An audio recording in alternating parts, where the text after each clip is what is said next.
Over the last 20 years, I have been a television and radio reporter in the Pacific Northwest. And during that period of time, I have passed along to the public hundreds of news stories from all portions of the world about the UFOs, the unidentified flying objects, the flying saucers. I have seen UFOs, but in all of those news stories, I've detected one missing fact, one incredible, glaring omission. Not one world public agency or scientific group has even offered a partial solution to this most amazing mystery of all time. No public authority has told us who are the overlords of the UFO, and why are they here, right now, at this time. There is no Air Force defending any portion of this planet that can truthfully deny that the following documented incidents did take place and that similar incidents are taking place almost every day somewhere in the world. In the southeastern United States, military aircraft have disappeared, and UFOs have been connected with those disappearances. Near Pascagoula, Mississippi, 2 shipyard workers were taken aboard a UFO and given physical examinations. In 1976, in Kentucky, 3 women were taken aboard a UFO and terrorized while the humanoid crewman of the UFO gave them physical examinations. In Wyoming, in 1975, an oil exploration foreman, while elk hunting, was picked up by a UFO along with the elk and was medically examined and returned to the elk hunting area by the UFO crewman. In Arizona in 1975, while working in open country, Travis Walton was zapped away for 5 days and kept aboard a UFO. A few weeks previously, near Alamogordo, New Mexico, a member of the U.S. military was examined by the humanoid crewman of a UFO. Rather than reveal that fact, the U.S. military found duty for Staff Sergeant Charles L. Moody in Western Europe. Before the kidnappers of the UFO, humans seem helpless. The largest circulation newspaper in the United States offers $1 million reward for decisive UFO information. According to UFO contactees, this is what a UFO humanoid crewman looks like. This is the best UFO photograph in the world. The military took it years ago and kept it secret. NASA reveals its UFO policy. NASA astronauts have seen UFOs. You'll learn for the first time what the Air Force Academy teaches its cadet officers about the reality of the UFO. You'll learn UFO fact, not science fiction. In a surprise ending, you'll see the answers to this incredible worldwide UFO mystery. The origin of the alien intelligences who are the overlords of the UFO.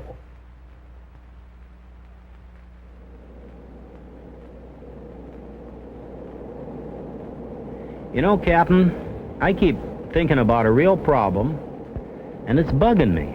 What's that?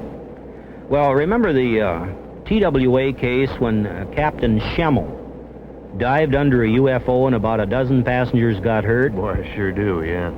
Ever think of what that would be like on a 747? Well, I've thought about it, but I don't talk about it too much. Well, we got 300 or 400 passengers and 20 stews moved around the cabin. Most of the passengers don't keep their seat belts fastened.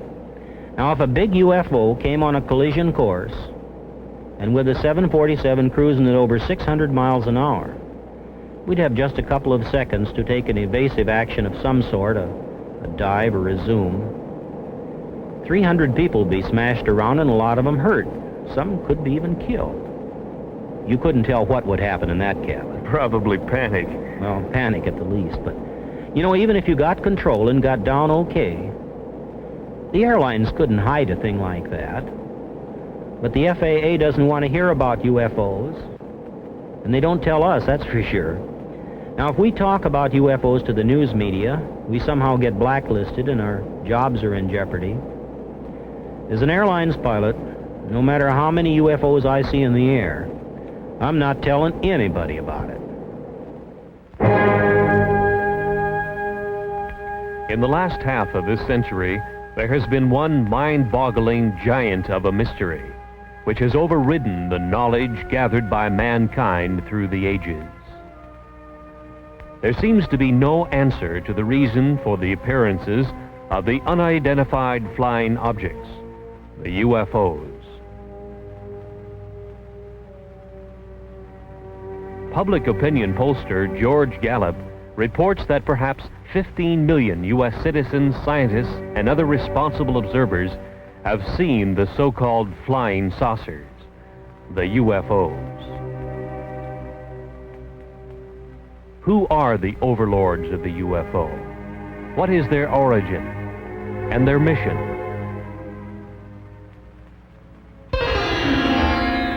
On July 31st, 1952, in the Italian Alps north of Milan, engineer Gianpietro Mangusi took these pictures of the landing of a UFO on the rough ice of the Churchen Glacier.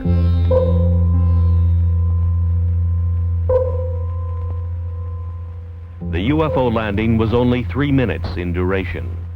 A humanoid in some kind of spacesuit with equipment on his back emerged from the UFO, walked partway around it, and then re-entered, and Mangusi had the pictures to prove it.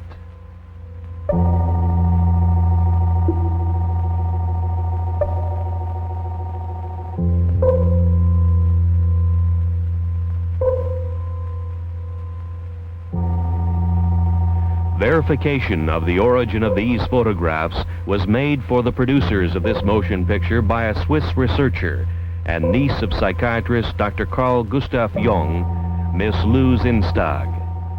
Since that time, world newspapers have made note of UFO stories in all degrees, from casual mention to news of an all-out UFO invasion. The mental health of UFO observers was questioned. From 1951, another photograph of a UFO from Riverside, California, showing the very significant bell-shaped configuration with 3 spheres projecting from its underside. This is the most familiar type of UFO and has been seen and photographed worldwide by UFO researchers. Who are the alien intelligences behind this type of space travel device? Are the UFOs friend or foe?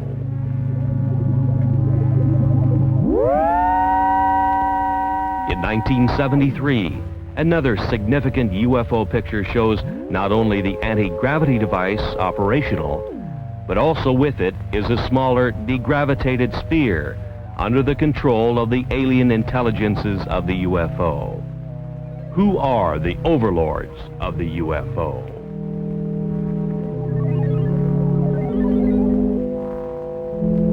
In the Mediterranean, on a Sicilian beach, 2 small UFOs in the act of materialization from another dimension are observed by excited local citizens. Materialization, a concept far beyond the understanding of modern science, but used by the alien intelligences of the UFO. A PhD in biochemistry on the faculty of the University of Oregon in Eugene took this picture of a UFO in the act of materialization from another dimension. 3 times during the shutter snap interval, the UFO appeared and disappeared, and here is the evidence. The scientist, fearful of the scorn of his fellows, kept his name secret. He had no desire to investigate one of the most incredible events of the science of the coming 21st century, to which he had been witness and to which he had photographic evidence.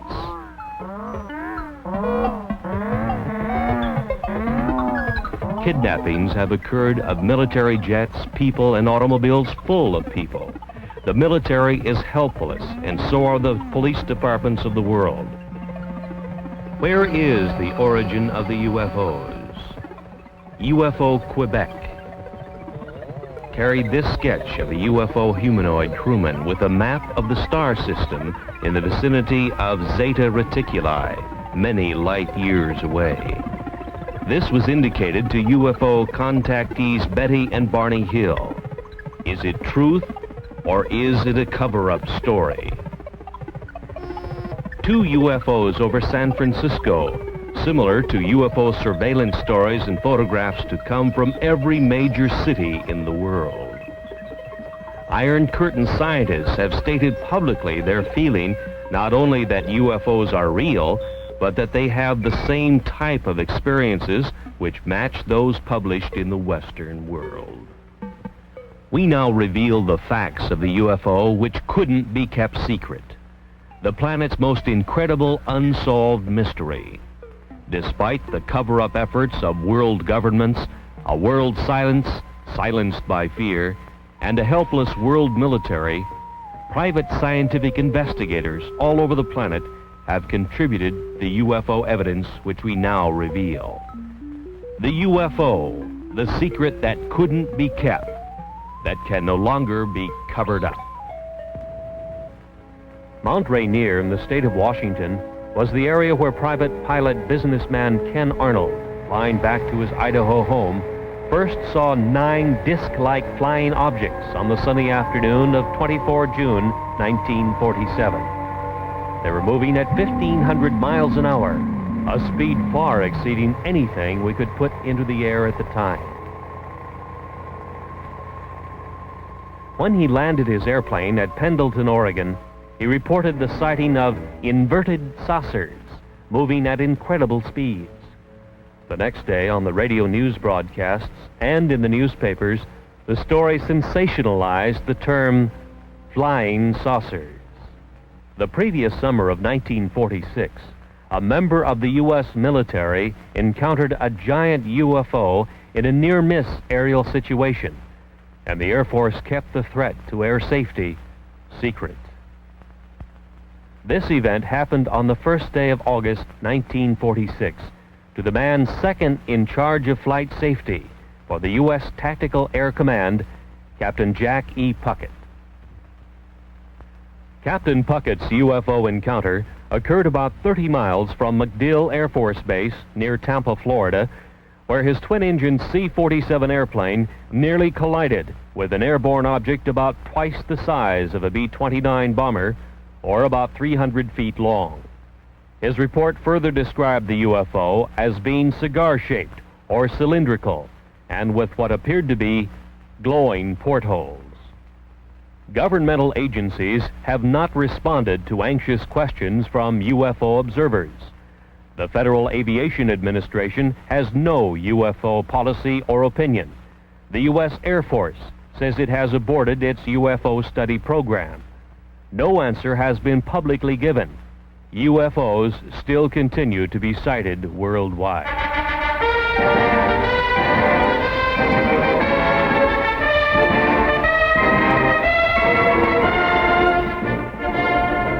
At the U.S. Air Force Academy in Colorado Springs, the cadets in training will become the officers who will police our airspace for the next crucial decades. While in the air, in the most complex airborne machines that our engineering science can design, they will encounter the far more sophisticated UFO, which worldwide research has now shown can disable the most reliable electrical and electronic systems of an airplane. The course of instruction at the U.S. Air Force Academy must contain some reliable information concerning the reality of the UFO. Of all government agencies questioned, the most responsive answer to that question has come from the Department of Physics at the Air Force Academy in a letter from its former director, Colonel Anthony J. Maione, who says in part, "In this text, an expanded section on UFOs and extraterrestrial life is included. The section attempts to provide a hopefully unbiased summary of UFO information and concludes, the best thing to do is to keep an open and skeptical mind and not take an extreme position on any side of the question." To further expand on the background we hope our graduates will have, we invited and had Dr. Stanton Friedman visit with us last April. During his visit, he presented 2 large audience lectures and 2 seminars, essentially in support of his subject, Flying Saucers Are Real. I hope you gather that we do make a continuing and real effort to provide our students with all views of current topics. They are expected to come to their own mature conclusions based upon the broadest foundation of knowledge and information that we can provide. Yours truly, Anthony J. Maione, Colonel, United States Air Force, Professor and Head of the Department of Physics. He tells of the text, Introductory Space Science, and reveals exactly what the cadets at the Academy are being taught about UFOs today.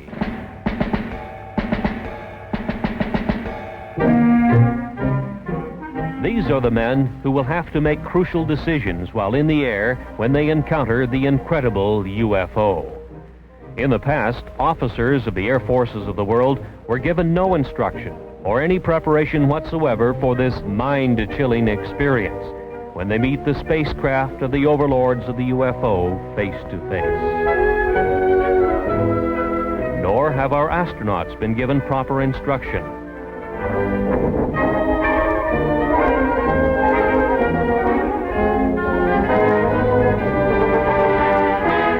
From Introductory Space Science, Volume 2, page 466. We should not deny the possibility of alien control of UFOs on the basis of preconceived notions not established as related to the UFO. Our physics may not apply. From available information, the UFO phenomenon appears to have been global in nature for almost 50,000 years. Known witnesses have been reliable people. This leaves us with the possibility of alien-controlled UFOs by visitors to this planet from this solar system or other solar systems.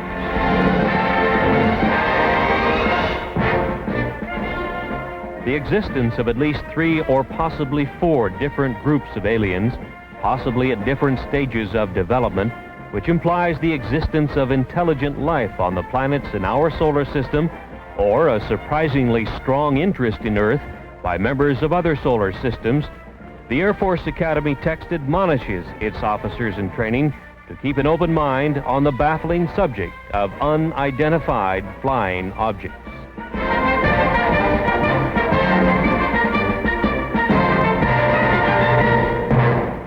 Maybe it's the honeymoon capital, this corner of the galaxy. Maybe the lecturers selected by the U.S. Air Force Academy to establish for their officers in training that flying saucers are real was Stanton Friedman. He had been appearing on the lecture circuit in various U.S. colleges as a UFO analyst with a high level of scientific training. Friedman's academic background includes a bachelor's and master's degree in nuclear physics from the University of Chicago. His employment background included much high-level work in space science in the area of fusion rocket research and nuclear-powered aircraft. He was 14 years with such aerospace contractors as TRW Systems, Westinghouse, and General Electric. He says, UFOs are the most challenging scientific problem of this or any other age. He made the following statements in public in Seattle, Washington, the home of one of the world's largest aerospace manufacturers, Boeing. The government has never really said what it's been credited as saying, that there are no flying saucers. They really word their press releases very carefully. The press takes it that last step. I think every government in the world has 3 major problems along these lines with regard to UFOs. One, they'd like themselves to figure out how it works, because it makes a great weapons delivery system. It makes anything worth flying look pretty naive by comparison. 2, you'd want to make sure that the other guy doesn't figure out how to duplicate their behavior, because then you have a defense problem. If he's got something that flies like these things, we got a problem because we can't handle it. And 3, perhaps most important, a kind of philosophical political problem. As soon as it becomes obvious to the people on the planet and widely accepted that flying saucers are real and from off the Earth, there's going to be a push for a view of man as Earthlings, the people on this planet. Instead of I'm an American or Russian or Chinese, I'm an Earthling. There is no government that wants its citizens to owe their primary allegiance to the planet as opposed to the country. Nobody wants to give up their power. And you know, all these jokes about take me to your leader, that's wishful thinking. What's funny about those is that there is no leader to be taken to. There's nobody who speaks for planet Earth. So there are enormous political problems with anybody saying, yes, there's somebody out there and he's coming here and he doesn't want to talk to me as a representative of the planet. How do we choose who speaks for the planet? I don't know.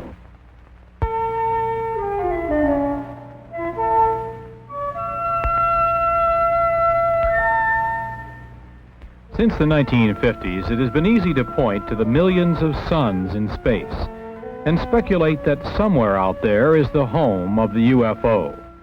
That UFOs are spacecraft from some other Earth, orbiting some other sun, just like ours. From a visible sun in the visible universe. Perhaps so, perhaps not. But the UFOs could also be from an invisible dimension, in the invisible portion of the universe, which our science cannot easily detect. Perhaps one or possibly both of these concepts will one day be the explanation of the origin of the UFO. The Air Force Academy text on space science concedes that 2, 3, or even 4 levels of alien intelligences might be involved.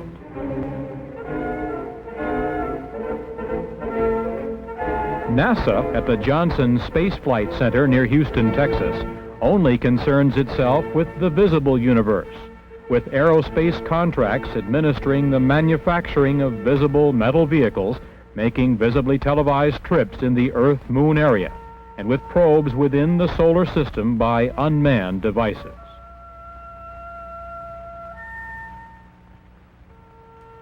NASA astronauts in their Skylab make a track across the nighttime sky, lit by millions of suns.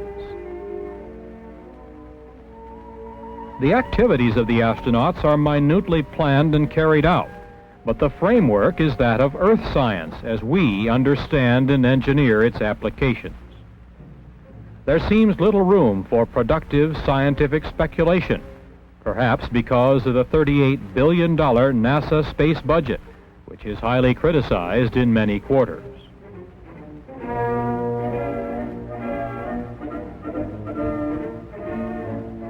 It is difficult to explain why the planners of NASA's space program would refuse to admit the spacecraft capabilities of the alien intelligences who built this device, first seen over the Korean battle area in 1952 and photographed by the U.S. military.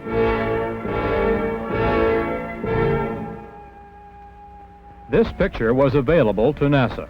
Obviously, it is not a picture of anything manufactured by humans on this Earth.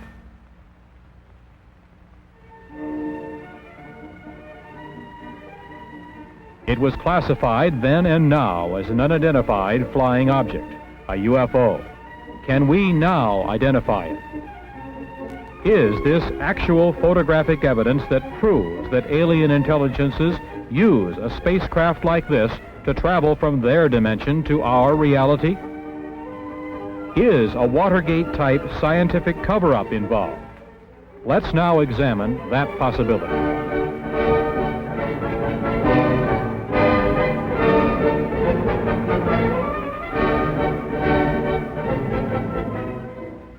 NASA first had warnings of UFOs from the pilots of its own X-15 project.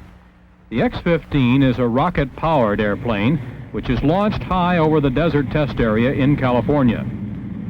The B-29 bomber is the launch vehicle which takes off, flies to its highest possible altitude, and then launches the little rocket-powered airplane. The test pilot gives it power, and the airplane goes through its maneuvers.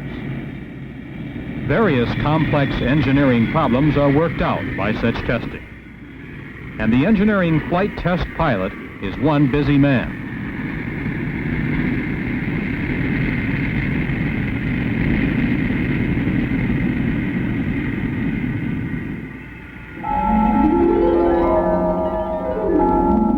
But on May 30th, 1962, test pilot Joe Walton photographed 5 disc-like objects from the X-15 rocket test airplane.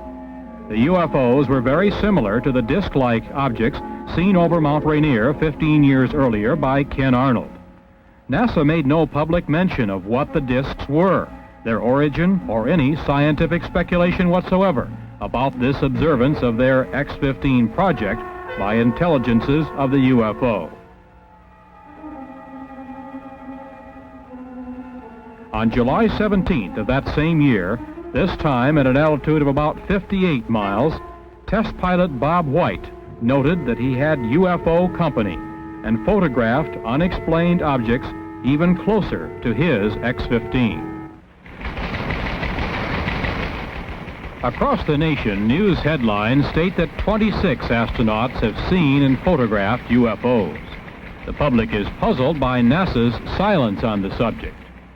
The producers of this motion picture were answered on 2 occasions by high public affairs administrators of NASA, who stated, "It's not in our charter to investigate the UFO."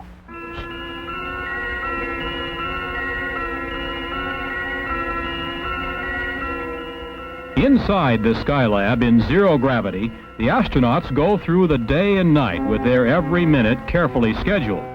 The scientific experiments are in almost every instance planned, not to open new areas of the unknown in cosmic science, but to reinforce the ideas we already hold regarding the reality of the universe.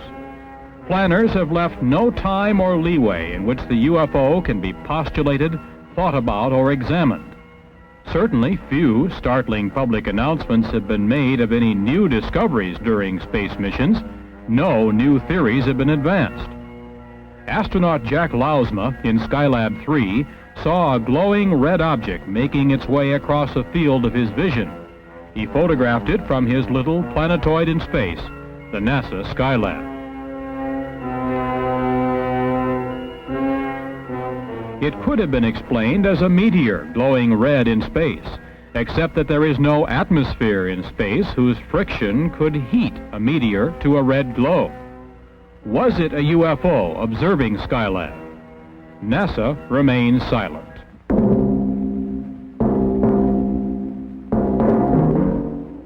Complex instrument packages such as Explorer 10 vanish in space.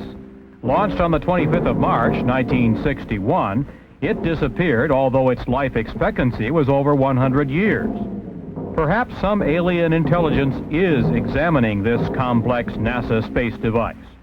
NORAD cannot find it, and it is not transmitting. It just disappeared.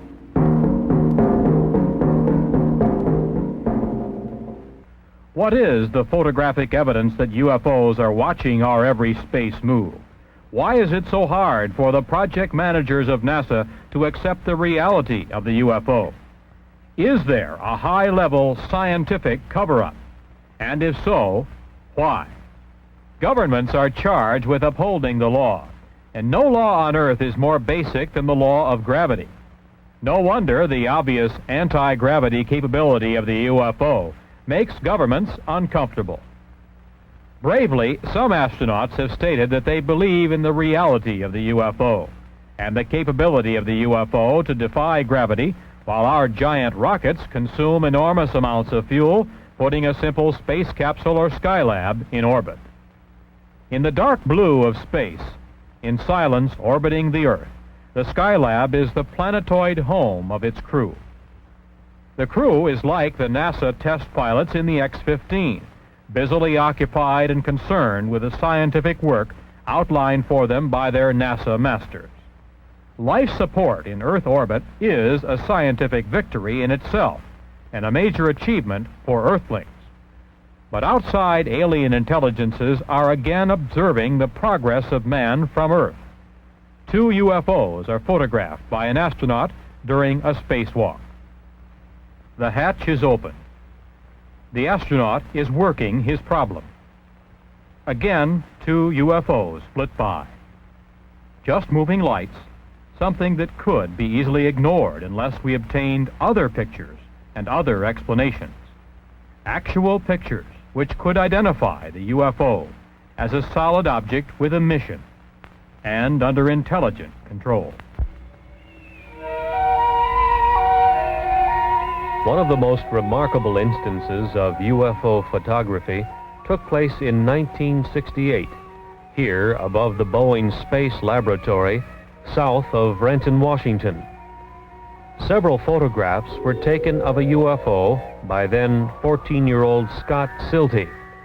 It showed its anti-gravity capabilities as it hovered over the center in 2 locations. His efforts produced probably the only detailed shots of a UFO materializing to show configuration and portholes. His junior high school instructor, Jim Holm, was given the negatives to develop. Holm said he didn't know what to expect, but became a believer when he saw what the young Silty had apparently captured on film. When they came in that morning and they said, hey, we got the pictures we were talking about, naturally, you know, junior high students, you're a little bit reluctant to believe everything they say. But then, you know, as things proceeded, what happened was I developed the pictures, and we know the results now. What is your impression of what that object is? I'm always hesitant, but I would have to say that believing the students and the type of students they were, it almost definitely had to be some type of a flying object. Right out there. Right. And it's a little eerie. The thing that shook me up at first is I was reluctant to believe them. And when I printed or developed the film, I really couldn't see that much. But I was shocked. I have to admit, I was shocked when I put it in the enlarger. And through the enlarger, I could see a great deal more of what the object looked like. Like the portholes. Right. That was, I would say, the portholes was the most shocking part, because then it looked different than just a glow in the sky in a certain form. Like you always hear the thing, you know, swamp gas and that sort of thing. But no swamp gas is going to have portholes or a configuration geometric the way that was. One man who has spent the last 25 years researching and keeping track of UFO sightings in the United States is Seattle fireman Robert Gribble. He has spent his spare time gathering all data possible that will help him keep track of when and where they take place. The pins on this map indicate sightings in the U.S. for just 1 year. Over the past quarter century, he has come to some conclusions based on the number of sightings he has recorded. We have received and recorded some 30,000 sightings since 1955. Have you noticed any particular patterns that develop in pinpointing the UFO sightings on these maps? No, we have found no marked pattern, although we do believe that they are following 2 procedures. One, a surveillance of the land areas, a very close surveillance, and a close surveillance of the people, and it seems to fluctuate from one to the other. Now, through all these years of research, you must have drawn some conclusions about what they are, what the UFOs are. Well, we firmly believe that what the people are seeing and those objects which we have classified as unknown are actually vehicles not manufactured on this planet. How can you draw that conclusion? How do you know? Well, the vehicles have been seen in the United States, and there are good records of this for the last 200 years, and actually the records go back into history for some 3,000 years. The same things that were seen then are being seen today. We understand that there are several hot spots in the United States, UFO sighting areas, and one of them happens to be in the southwestern United States in Utah. There have been a tremendous amount of sightings in the southwest over the years, with a very large concentration in the Utah area.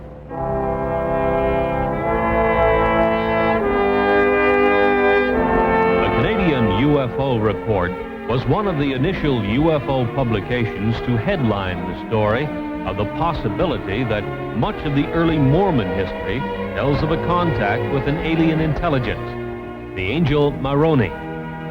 It opens the possibility that the founder of Mormonism, their prophet Joseph Smith, may have been one of the greatest of UFO contactees.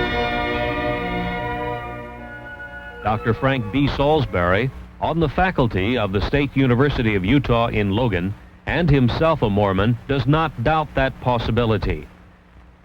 He has stated publicly that he believes that his UFO study has established the probability that the Earth is being visited by UFOs that seem to be using the isolated area of eastern Utah as an Earth base.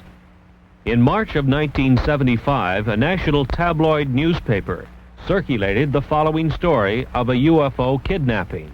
The producers of this motion picture interviewed Carl Higdon, who furnished the artist's conception of the android crewman from the UFO who kidnapped him and took him aboard the UFO to elsewhere.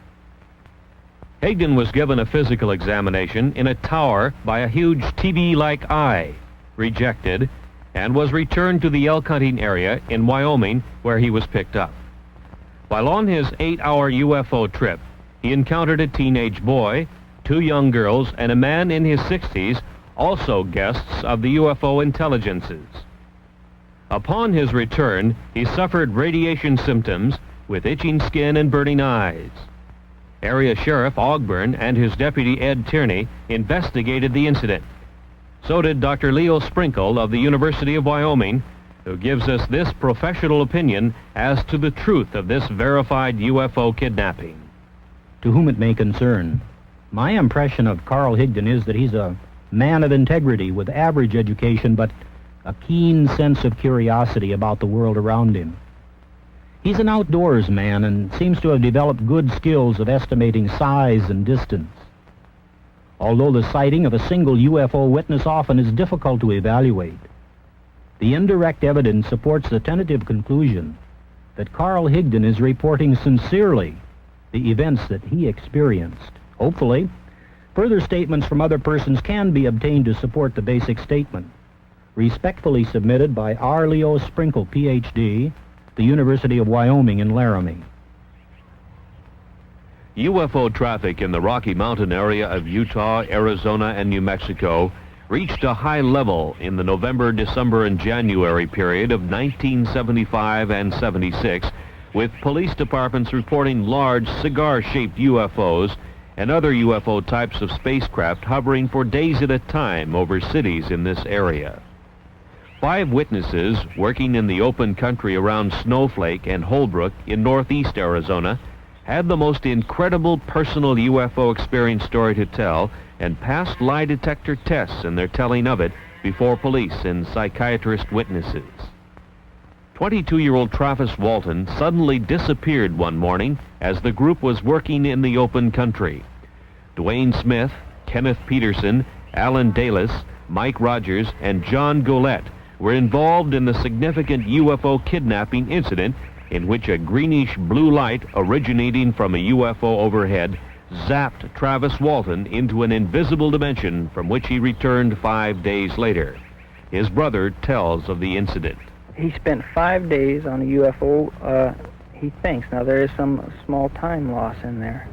But for all intent and purposes, he spent 5 days on there. He did come in contact with some beings that are human-like, but they weren't humans. And he had quite an experience. He said he doesn't remember anything about a blue light in the first encounter last Wednesday. The blue light that they saw, he said, at that instant, felt like he got hit in the forehead with a baseball bat, and it knocked him out.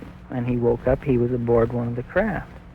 And they never spoke to him. They led him around by the hand. They wouldn't talk to him. They showed him this and that, and when they let him off, he woke up. Did he say they were friendly creatures? Smiled all the time, friendly, never harmed him. They were just as nice as they could be, but there was a total lack of communication, either verbal or mental. And he said that's what made him so upset, that he couldn't speak with them. That's what he was very, very disgusted about that, nervous and just plain disgust, the chance of a lifetime, and they wouldn't cooperate. Obviously, Dwayne, you know your own brother probably better than anybody else. Do you believe the story? I've never seen him play a practical joke in his adult life. A psychiatrist tells of his examination of Travis. Our conclusion, which is absolute, is that this young man is not lying. There's no collusion involved, no attempted hoax or collusion with the family or anyone else. There's a rumor around that there's contracts. There are no such contracts. No motivation for a lie. Any possibility of lying or hoax as you see it? None whatsoever. As we have indicated, UFOs can create a tremendous spatial energy flow. One of the most startling examples of that occurred several years ago on Vashon Island, which is located in the Pacific Northwest in Puget Sound, not far from Seattle, Washington. It was near the tiny town of Vashon that several UFO sightings had taken place in the late 1960s. So the fact that local residents had seen such phenomena was not startling. But the fact surrounding one of the incidents was unusual, to say the least. So it was out in that area? Yeah. On the night of the 19th of February, 1968, Detective Lieutenant Terry Ullman was dispatched to an old gravel pit area west of town. Some young people had seen a UFO, and the King County Sheriff's Office was sent to investigate. The temperature was 50 degrees. Ullman tells of what he saw. Well, there was a lot of ice. It really had no reason to actually be there. It wasn't that cold out. And did it have a certain consistency or something unusual about it? Well, it was 1.5 inches thick and it was rather milky and bubble. Mm-hmm. And what was the impression that you had, or why did you have the impression that it was some strange phenomenon that created this? Well, I can't be sure about that, except it was entirely too warm out to have ice like that. One of the other officers had responded to a UFO call at that same location the night before. The UFO energy flow had apparently left a solid sheet of ice as it supercooled the area below the UFO as it took off. At the freezing temperature of 32 degrees, it would take some 113 hours to freeze the pond 50 feet in diameter with a sheet of ice 2 inches thick, and the weather had not been that cold. The UFO did it. Because of official concealment, denials, and just plain ordinary bureaucratic cover-up during the 1950s and 60s, many cases of UFOs establishing themselves as a menace to commercial airlines' safety of flight had been concealed. One night, 10 of 85 passengers aboard an American Airlines commercial flight were injured when their pilot, Captain Ed Bachner, took evasive action to avoid a UFO encounter.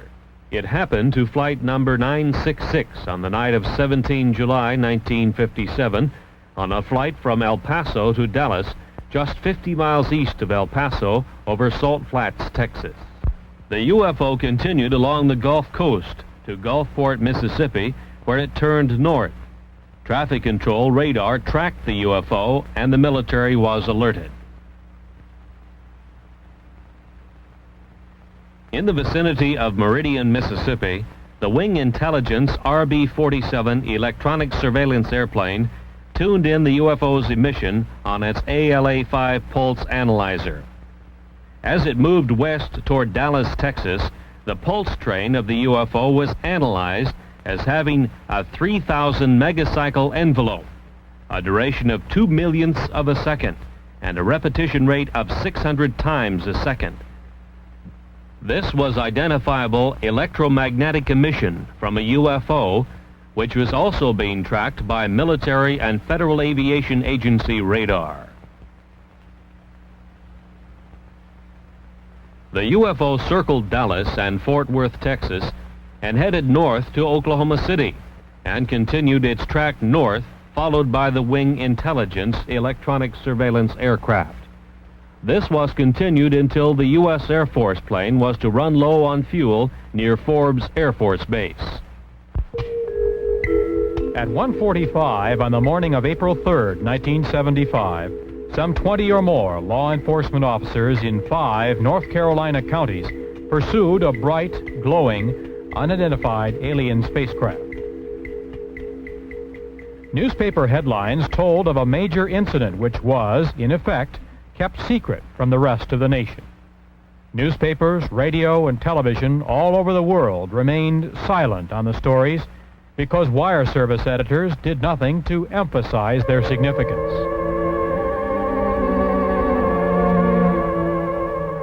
From police descriptions, the artist has been able to draw the lighted, V-shaped UFO which appeared.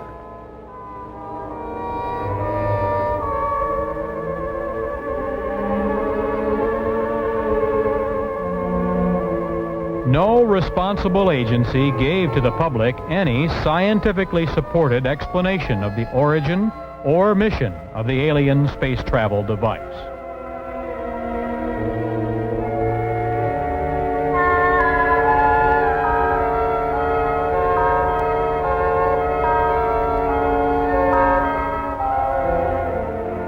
The story was much the same 2.5 years earlier in Pascagoula, Mississippi.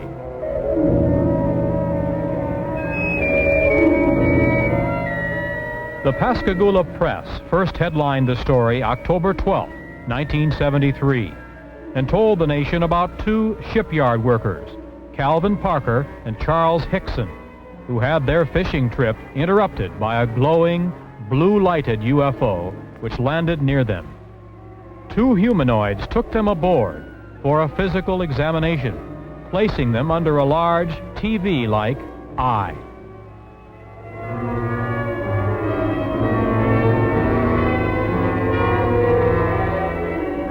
Scientists were quoted as saying that the UFO report was true. NASA was supposed to probe, but didn't. Federal agencies were asked to investigate, but didn't.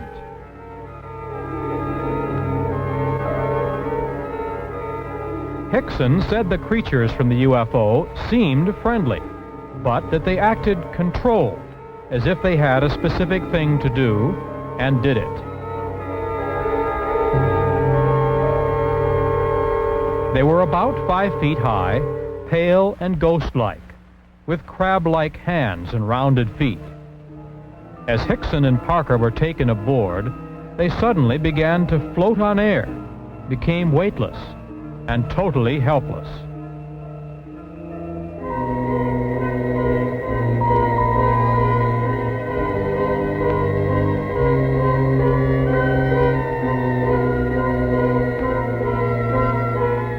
In the Gulf South, from Louisiana to Florida, hundreds of reports to police and sightings by police officers told of UFO activity that same night.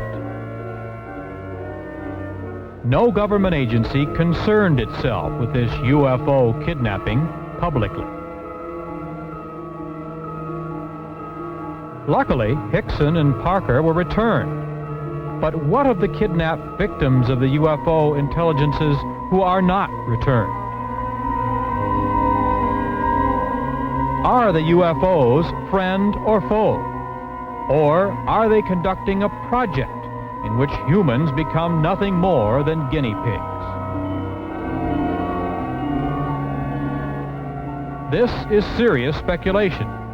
Kidnapped victims seem to end up on a missing persons list, and no agency on Earth can locate them. The alien intelligences of the UFO are from somewhere, either in our dimension or from another dimension, which is difficult for anyone to detect.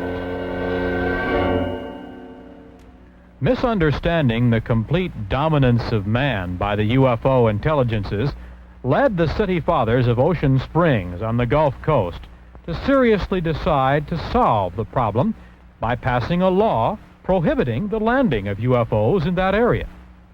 Alderman William F. Dale, Jr. thought the local police should be able to handle it. It almost became a law, but the mayor of Ocean Springs, Tom Stennis, broke the tie vote. He said, "Let's make them welcome." As yet, no world governmental agency has demonstrated the power either to make UFOs welcome or to combat their landings and possible kidnappings. It's obvious that humans are helpless.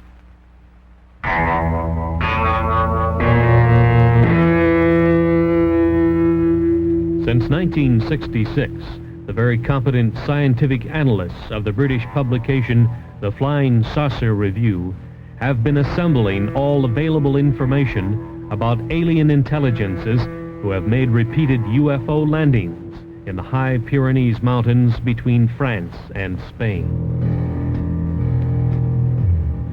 So have the defense authorities of both nations. The UMO intelligences claim they come from what we know as Star System Wolf 424, some 14.6 light years from Earth, 90 trillion miles. Near their home planet, their UFO space travel device enters a black hole in space. A giant energy whirlpool vortex which hurls their spacecraft into another dimension in which time hardly exists. From this, they emerge into our dimension, into our solar system, and proceed to their expeditionary target, Earth.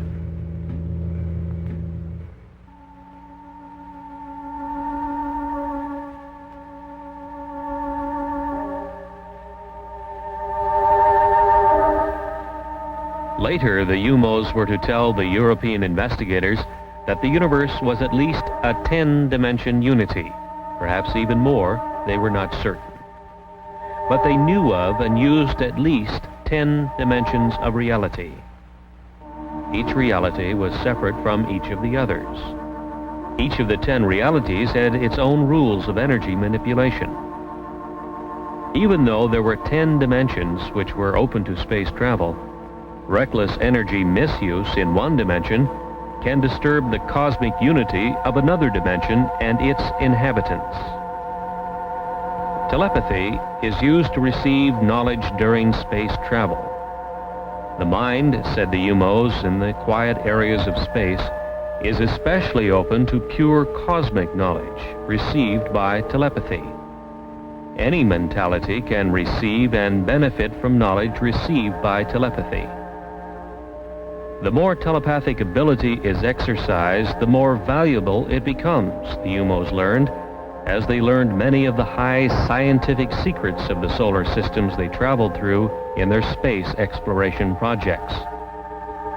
Target Earth was to be another of their cosmic projects. The UFOs first learned of the planet Earth, with inhabitants of some intelligence, in the Earth year 1950.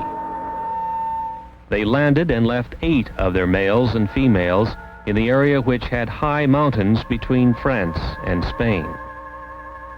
Since that time, they have studied the new planet and the method of mental understanding used by its inhabitants. They found Earth science could not account for cosmic beings like themselves. They have carefully made themselves known to certain people of France and Spain, about 30 in all. They have tried to understand the limitations which exist in the mind of man. They find human knowledge inadequate and much inferior to the cosmic understanding, which permits space voyages between the UFO position in the universe and the Earth.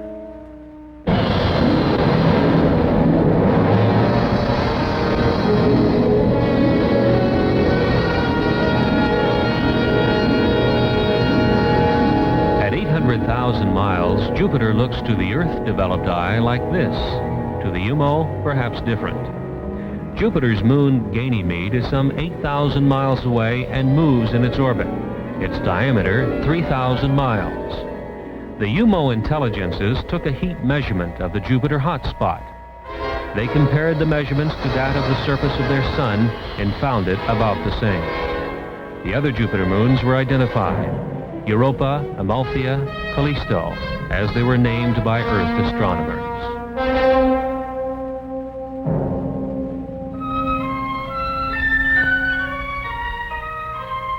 The spacecraft continued to the next solar system checkpoint, also at the same time slowing its rate of travel.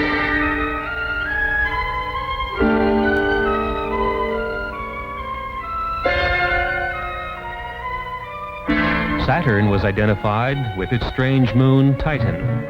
Titan rolled along the equatorial plane of Saturn like a wheel on a road. The UFOs identified its atmosphere, methane.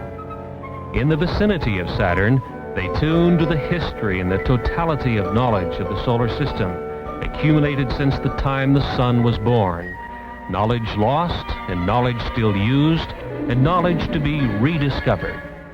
It was from this Saturn knowledge store that the UFO intelligences learned of humankind's achievements and failures.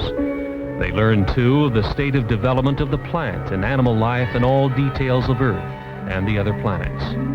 They continued their journey past Saturn, its bright rings shining a dark space blue in the Titan sky.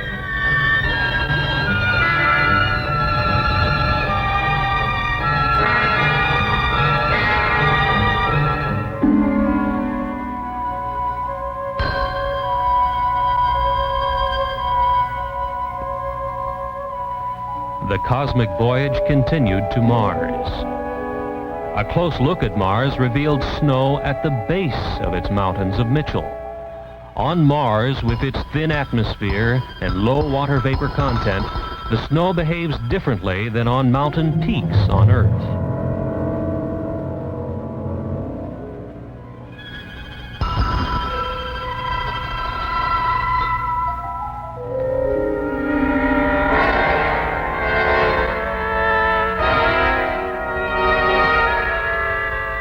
Leaving Mars, they passed scarcely 100 miles from Phobos, one of its two moons.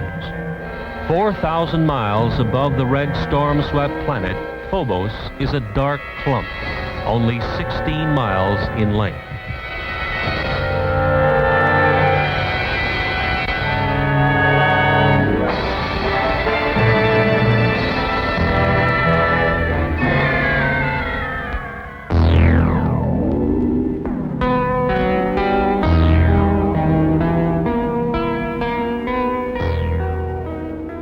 The final checkpoint of the cosmic voyage brought a strange and beautiful sight. Their project destination, Earth, was eclipsing its own sun, and they passed over the Earth's moon just beneath. They had come nearly 90 trillion miles, 14.6 light years. Elapsed Earth time, just about 7 months.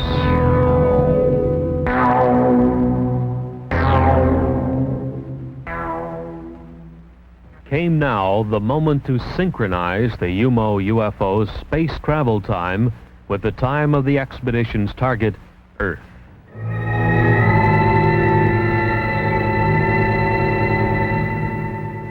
By telepathic means, the UMO alien intelligences claim to have notified some 20 selected Earth people of various responsible backgrounds to expect the UFO. These people lived in Spain.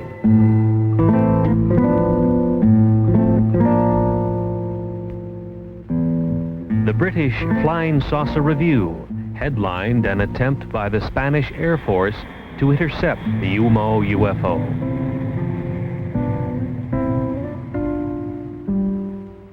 An Andorra radio station employee also noticed the UFO as it neared its destination in the Pyrenees Mountains between France and Spain. The UMO spacecraft, after its cosmic voyage, became visible over the Pyrenees Mountains, and the IH superimposed marking, unlike any alphabetical symbol on Earth, was photographed. The first pictures taken were from the ground near the outskirts of Madrid on February 6th, 1966, and again on the 10th of June, 1967. They are known as the San Jose de Valderas photographs, which were published nationally in Spain after thorough investigation by the national magazine Horizonte. During the years since 1966, much of the UMO information has been investigated by competent people of England, France, and Spain. And to this date, such evidence as these UFO photographs appears to be factual. Dr. Claude Poer, Director of Scientific Programs in the French Center for Spatial Studies, stated publicly that a 2-year investigation resulted in staggering confirmation of statements made by the non-earthly intelligences. The French Minister of Defense, Jean-Claude Boré, in a nationwide radio broadcast, confirmed that the national police in France had a great number of statements on file from reliable witnesses who had reported over the last few years UFO appearances. He said he believed the reports tell of scientifically interesting events and that the top scientists of France were making a continuing study of reported UFO sightings.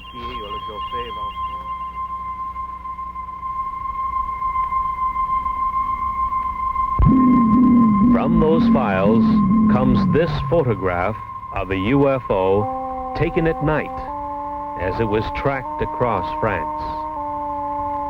This is known as the Valençol UFO. The device is emitting brilliantly colored radiation and seems solid. If so, it is obviously capable of defying gravity. The French defense minister says that this type of appearance is being studied seriously by French science. Not so in the United States, where even the anti-gravity capability of the UFO is being ignored by official science.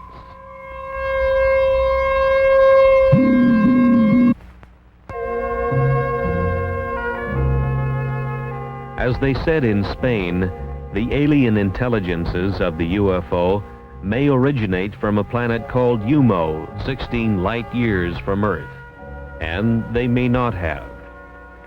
If we are to understand the origin of the UFO, we must be ready to vision another dimension which penetrates our earthly reality. It is a higher energy dimension from which the UFO can materialize to our vision, our cameras, and our scientific instrumentation. It is back into this higher energy dimension that the UFO returns to report to those who sent it out. The crew of the UFO is an especially designed robot humanoid which was produced to do its job in both dimensions. Target Earth is a long-time intelligence and sample gathering project of the aliens of the UFO. The incredible energy manipulation which enables UFOs to move between dimensions seems to occur underwater.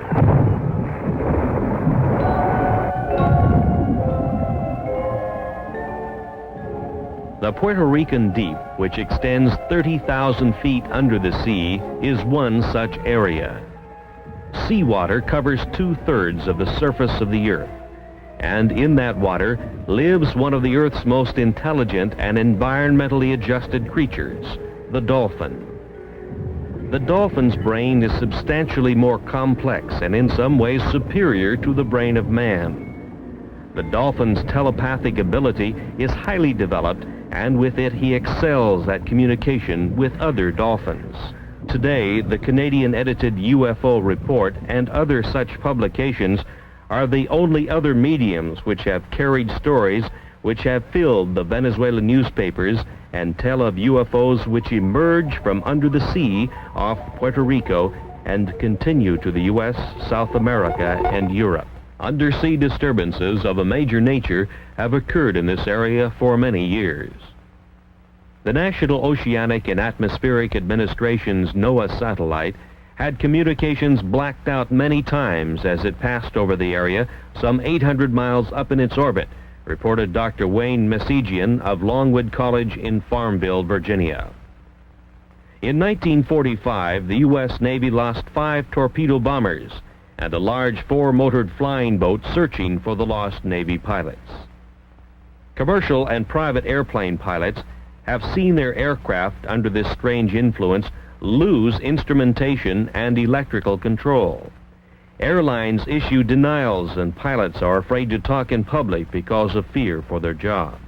In March of 1973, a series of events near Caracas, Venezuela, a few hundred miles to the south, established what may be a link between the very deep ocean areas of the Caribbean and the UFO. On March 22nd, hundreds of people witnessed a pair of flying objects trailing blue smoke as they approached from out of the sea and then hung motionless near the Caracas airport. Then, with a shrieking sound and a burst of orange flame, separated and vanished, one to the east and one to the west. For the next 9 days, UFOs rose out of the sea, hung in the air, remained motionless, and in various manners cavorted over the metropolitan city of Caracas, Venezuela. The Caracas newspaper, Ultimas Noticias, carried the UFO stories and reached the conclusion that thousands of its readers are now convinced that by evidence of their own eyes, UFOs have an undersea base in the Caribbean. UFO traffic into and out of the sea was seen by hundreds of witnesses. Other water areas have also been the site of UFO traffic. Teleportation occurs in the vicinity of a UFO.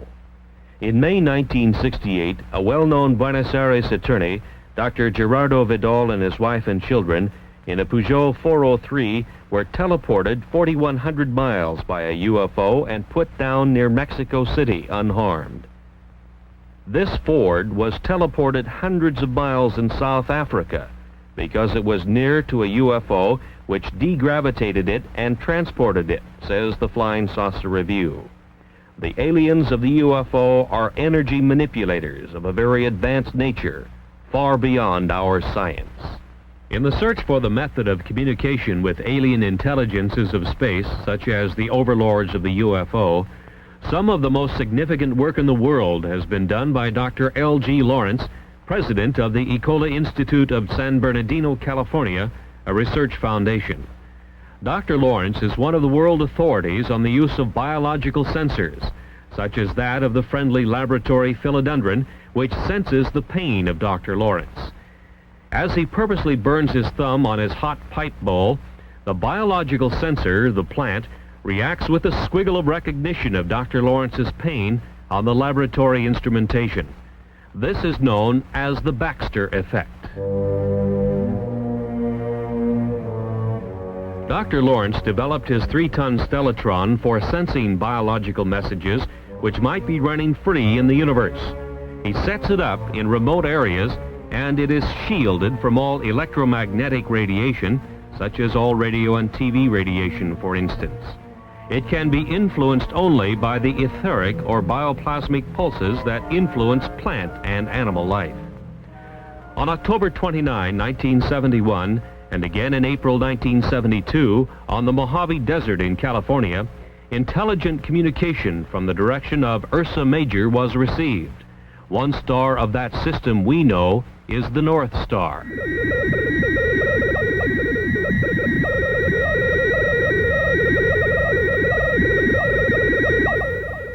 The intelligent character of the overall pulse train is implied by the discrete spacing patterns and the repetition of recognizable patterns. Again, for the first time in public, you now hear the modulated signals, a message as yet undeciphered, which originate in outer space. This has been brought to you by special permission of Dr. Lawrence, and it is a scientific first.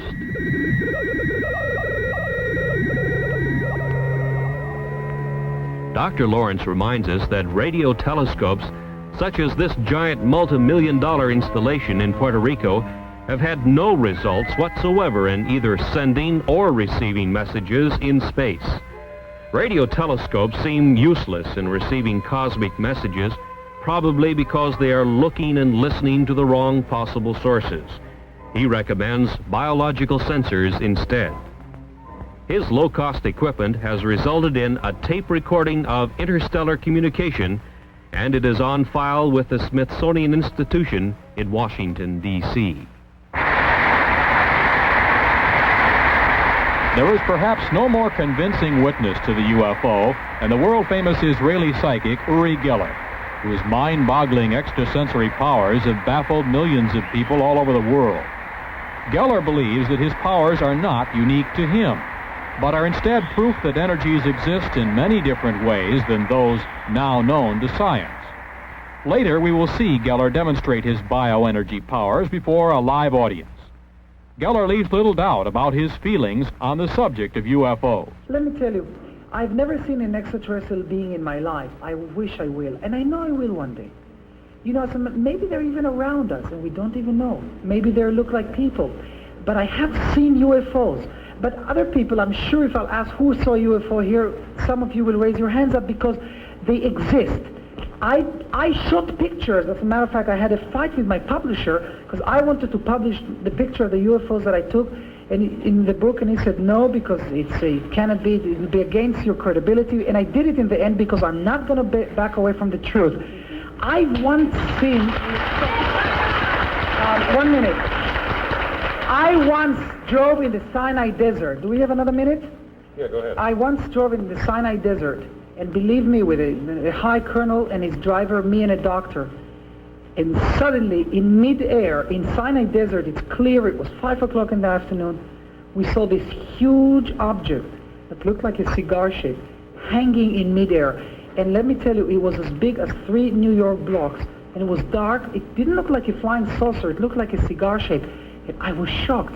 And immediately, I get goosebumps when I talk about it. I told the driver, please, look and the colonel. And you know what? They didn't see it. And they said, what are you looking at? I said, my God, can't you see that thing in the sky? They couldn't see it. So I think sometimes, what is really going on?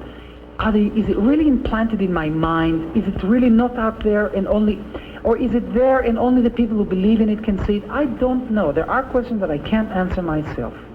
Some call him a magician. Others call him a sorcerer. Some even call him a messiah.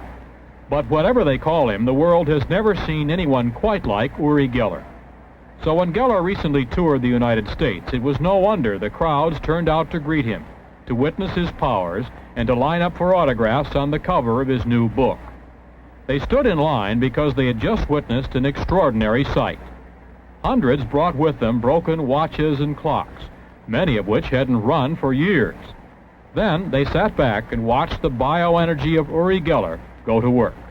You can see that the second hand. Can the camera show the second hand? That'd be a tough shot, I think. I don't know how to show it, that it's not working, but tell me if you... Well, whatever, Watches it's not that he is working with. He's got a whole huge handful. How many there? Maybe 10. I don't know. Let's go. This is what I want you all to do now, and I know it looks silly. I'm going to shout 1, 2, 3, and all of us are going to shout work. I mean, we're really loud and really talk to these watches because that's the way it works. 1, 2, 3, work! Listen a little louder. It's your watches, you know. We may have blown out the transmitter, I think. One more time. 1, 2, 3, work! Hold this for me for a second. Okay. Now what I do is I sort of finally put an energy into it, and I say work, and I just talk to these watches. His left hand over and I'm sure most of them will. And just clenching his fist. He's clenching his fist over and over, just above the watches. No, it's working. This is working. It is. Okay, here is a watch that's working. Another one is working. Hand them to me, and I'll try and identify the watch. It's a very ornate. This is also working. Jewelry bracelet watch is working. The second hand is sweeping along on this. Working. It's working. Here's another one. Working. This is a Timex. Here's a Seiko watch. Goodbye. Now wait a minute. Then, while hundreds watched and thousands more listened on radio station KVI, the city of Seattle witnessed the power of biological energy in an even more convincing form. This is what I want you to do. I'm holding these keys in my hand very, very gently. And what I want you to do, Ken, is put your hands on these keys, cover them, and cover these ones. No, not very, very gently like that, and the other ones. Now, this is what I do. The little boy that's helping Uri had his hands covering the keys that are in the palms of Uri's hands. And by the way, these keys are not mine. And I'm concentrating now, and I want something to happen. If you feel anything in any hand, tell me. If you feel any tingling sensation or heat or... Where do you feel this? The keys are in Uri's hands. The little boy is holding his hands over the keys, but... All right, now start concentrating, Ken. What you have to do is you have to say, Ben, I hope you have enough feeling there, because I don't know how long this will take. Uri's hands are flat. His thumbs are up in the air where everybody can see them. I think something is happening here. And he thinks something is happening. He has now discarded the keys in his left hand. The boy still is covering the keys in Uri's right hand. Uri, incidentally, is left-handed. Okay, now lift your hand, Ken. Lift your hand. Do you see any keys bending? I see one. Oh, yes, this is bending. One key is Wait a minute, bending. I have to show this to the TV. Yeah, this key is going. Wait a minute. Yes, definitely. It's a big, thick brass Schlag or Schlager type of key. I don't know what this just key like is the one he for. bent last night But for us. You see what I'm doing is I'm stroking it very, very gently, and yeah, it's curling up more. I don't know You see how that, well Ken? you can see it. It's really happening, It's bending even more. Yeah, this will curl up a little more here. You see, I'm putting an energy into it. Can you see this on the... It's incredible. There's absolutely no heat. Ken, touch the key, and you'll see the touch it under, or under where it's bending. Do you feel any heat? There's absolutely no, you do feel it, but there's really no heat. It's, you touch it, I mean, you can see there's really heat around. No, it's just the body warmth, and it's continuing to bend. Just want to show it to the camera. Can you see that? Oh, look, there goes another one. The key that he has bent is fastened to a key cluster, and another key is beginning to bend on the cluster fastened below it. This is going also now. But let me just show it to everybody because the TV camera saw. To back up the biological energy demonstration, Geller called on others in the audience to check for keys which may also have responded to the presence of Geller's energy. The Seattle Post-Intelligencer told the story of hundreds of radio listeners whose keys mysteriously began bending right in their pockets. In the audience, there were others who found themselves a terminal for the newly demonstrated source of power. Keys in the audience belonging to people here were bending. And we've seen keys, a couple of women have shown him, which are beginning to bend. Here's a lady who is gray-haired, and she's just handed him a key. That is bent. And it is beginning to bend, very slightly, but noticeably. It's unreal, because you know what's unbelievable here? That usually the kids that are coming to me, that their keys bend, and usually it happens to children. Why? Because children are more open-minded to this. I mean, look, look at these keys, they're totally bent. Would you say that it's necessary for a person to believe they can bend before they will bend? You see, a child believes that he can bend a key because he's totally innocent to it. He totally believes that his key can bend, and it does. And it starts, and look, I mean, these keys are, I mean, you can't use these keys anymore. The scene is in the southeastern United States, and the photographer, Todd Anthony, is out to take his first trial pictures with his new 8mm motion picture camera. He goes to his local airport to photograph the action of a commercial airliner making its landing. The airplane makes its approach, and following it comes the big surprise, a UFO. The UFO, exhibiting anti-gravity capabilities, follows the airliner right down to the surface of the Earth to its landing. The UFO is a bell-shaped type, which has been seen and photographed all over the world since the 1950s. From Australia to Western Europe to South Africa to Mount Palomar in California, where George Adamski made excellent still pictures, all with the same bell-shaped configuration with 3 spheres on the bottom. There are some very significant things about this UFO type. Under the bell-shaped hull are 3 spheres. It is these globes which, when excited by a high energy level, cause the UFO to become immune to gravity. At this point, the UFO begins to take on a glow.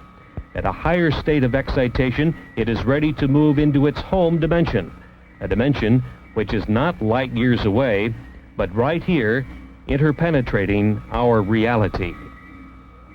A significant amount of scientific research evidence now seems to confirm the amazing fact that UFOs such as this are interdimensional spacecraft. These same types of UFOs have been photographed, invisible to the human eye, by means of ultraviolet filters, and have been found to be trailing our commercial airlines' flights at 35,000 feet, just as this flight was tailed by a UFO right to its landing. This time, it was visible. We have presented evidence that many times commercial flights near a UFO have lost electrical control and their aircraft instrumentation. Pilots have confirmed this fact. Passengers have been injured as pilots have taken evasive action when surprised by a UFO which to them seemed to be on a collision course. Yet no world scientific agency or government group has seriously studied the problems of UFO encounters, or kidnappings, or losses of aircraft due to the UFO. Is the UFO mystery truly a scientific Watergate, an incredible and dangerous cover-up? Understanding of the UFO may be beyond our science and political system, but it is not beyond the human mind. The alien intelligences of the UFO and the human earthlings are all common inhabitants of the cosmic energy intelligence continuum. Dr. Lawrence at Ecola Institute showed us with his stellatron that the alien intelligences of the UFO might be in cosmic communication by use of a high-level energy which we know as etheric, bioplasmic, orgone, or nearly 100 similar names. But it is unrecognized in our science and in our civilization, which runs and communicates on the energies of the electromagnetic spectrum.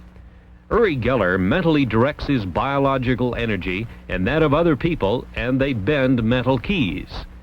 In the vicinity of UFOs, aircraft lose electrical control and instrumentation, and without doubt their structural integrity is also affected by this energy which bends keys. Other more incredible things are happening.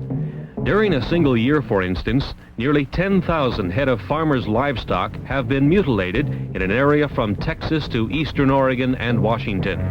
Police and agricultural scientists alike are helpless. No flying predator exists which mutilates an animal's tender parts or swallows it up completely, leaving behind a bare skeleton. UFOs can be blamed, says the University of Wyoming student newspaper. There is now striking evidence that the cause is not a configurated UFO spacecraft, but what is mistaken for a UFO is something just as new to science. Invisible flying predators, which can be photographed with the aid of an ultraviolet filter 18A and Ectacolor film. This was first accomplished by Trevor James Constable, a UFO researcher for a quarter of a century. Constable, in Southern California, builds equipment which gathers orgone energy, or etheric or biological energy. Years ago, he noted that his energy-gathering devices attracted invisible critters. He also photographed them at 35,000 feet through an ultraviolet filter near a commercial jet. They were invisible to the pilot. This is an artist's drawing by Don Dixon of one of the frames of the research camera's film showing the invisible flying critter. Apparently, the predator sought by farmers and county sheriffs nationwide is the animal killer. The invisible flying predator. There seems no other explanation of what has happened to the thousands of mutilated animals. Once again, a new scientific door is opened, and through it we see invisible animals which can fly by degravitating themselves and which seem to live off the biological energy of other land-bound animals. They may or may not have any connection with the spacecraft UFOs, but it seems they have been mistaken for configurated UFOs with their humanoid crewmen, bound on their separate mission of the study of the Earth's inhabitants by means of kidnappings and sample gathering of Earthman's devices.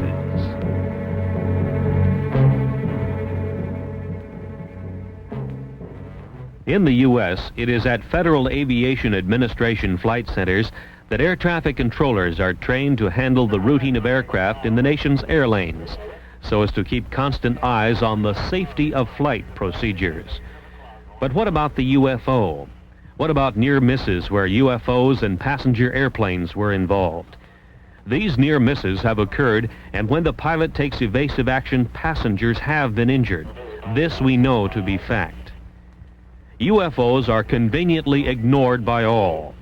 This is the FAA interpretation.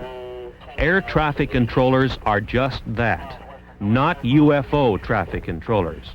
UFOs are ignored in the FAA procedures, even though it can now be proven that not only have near misses occurred, but that aircraft have been lost in the powerful energy fields of the UFO.